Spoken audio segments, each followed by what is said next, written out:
आमच्या प्रिय बंधू बहिणींना येशूच्या नावाने नमस्कार, अभिनंदन. सर्वेसर्व संघे सकाळ हा कार्यक्रम प्रत्येक दिवस सकाळी येत आहे. तुम्ही पहाटे उठल्यावर बघा, देवाचे वचन तुम्हाला भेटेल. आज देवाच्या वचन जाऊया. योहान 8:12 मध्ये येशूने म्हटलं, येशू पुन्हा लोकांशी बोलले आणि म्हणाले, मी जगाचा प्रकाश आहे. जो कोणी माझ्या मागे येतो तो कधीही अंधारात चालणार नाही, परंतु त्याच्या जवळ जीवनाचा प्रकाश राहील. आपण आता पाहत आहे 118 स्तोत्र संगीता 27 वचनामध्ये परमेश्वर आपला प्रकाश आमावर पाडणार आहे. आता येशू म्हणतो, मी जगाचा प्रकाश आहे. असं येशूने का म्हटलं? या अध्यायामध्ये एक गोष्ट तुम्ही पाहत आहे. 8वा अध्याय 1ल्या वचनापासून येशू मंदिरात येऊन बसलाय. देवाच्या मंदिरामध्ये लोकांना प्रचार करत बसला. इतक्यात काही लोकांनी एक स्त्रीला ओढून आणत आहे. म्हणतात, ही स्त्री व्यभिचार करीत होती, आम्ही हिला रंगे हात धरलेले आहे. आता मूसाने म्हटलं, असल्या स्त्रीना आपण दगड फेकून त्याला मारून टाकायला पाहिजे. तू काय म्हणतो? मूसाच्या व्यवस्था असा आहे ना, त्याने तर स्त्रीला आणलं,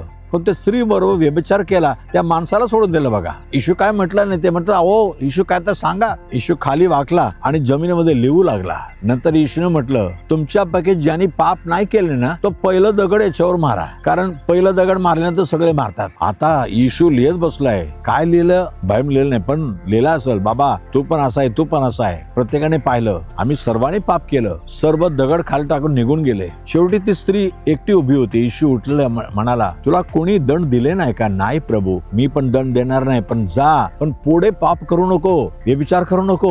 हो, येशू असा प्रकाश आहे. तिच्या जीवनामध्ये प्रकाश आणलं, ती पाप सोडून गेली. आज तुम्ही पण पापामध्ये फसले का? शैतानाच्या व्यसनामध्ये फसले का? येशू प्रभू जगाच्या ज्योती तुमच्या जीवनात येतो. आतापर्यंत केलं सर्व पाप येशू ख्रिस्त क्षमा करणार. कारण येशू एकच परमेश्वर आहे. या जगामध्ये येऊन सर्व मानवाचा पाप आपल्या अंगावर घेऊन वधस्तंभावर किल्लेला गेला, आपला जीव दिला, रक्त व्हायला. त्याच्याकडे या, तुमच्या जीवनाच्या पापाचा अंधार निघून जाईल. आपण प्रार्थना करूया. पवित्र देव बापा, धन्यवाद प्रभू, तू जगाचा प्रकाश आहे. म्हणतो, माझ्या मागे आले तर तुम्ही अंधारात चालणार नाही. व्यभिचार स्त्रीला त्याच्या व्यभिचाराच्या पापापासून सोडून एक चांगलं जीवन दिलं प्रभू. आज पण कुठल्याही पापामध्ये, कुठल्याही वाईट व्यसनामध्ये, स्वभावामध्ये फसले आहे का? त्यांना सोडी प्रभू. तुझ्या प्रकाश त्यांच्या जीवनामध्ये पडू दे आणि पापाच्या जीवनातून बाहेर येऊ दे, अंधाराच्या जीवनातून बाहेर येऊ दे, संकटाच्या जीवनातून बाहेर येऊ दे. त्यांच्या जीवनाला प्रकाशमय कर. येशूच्या नावाने मागितो म्हणून ऐक प्रभू राजा. आमीन, आमीन. God bless you. देव तुम्हाला आशीर्वाद करो. उद्या सकाळी पुन्हा पाहूया.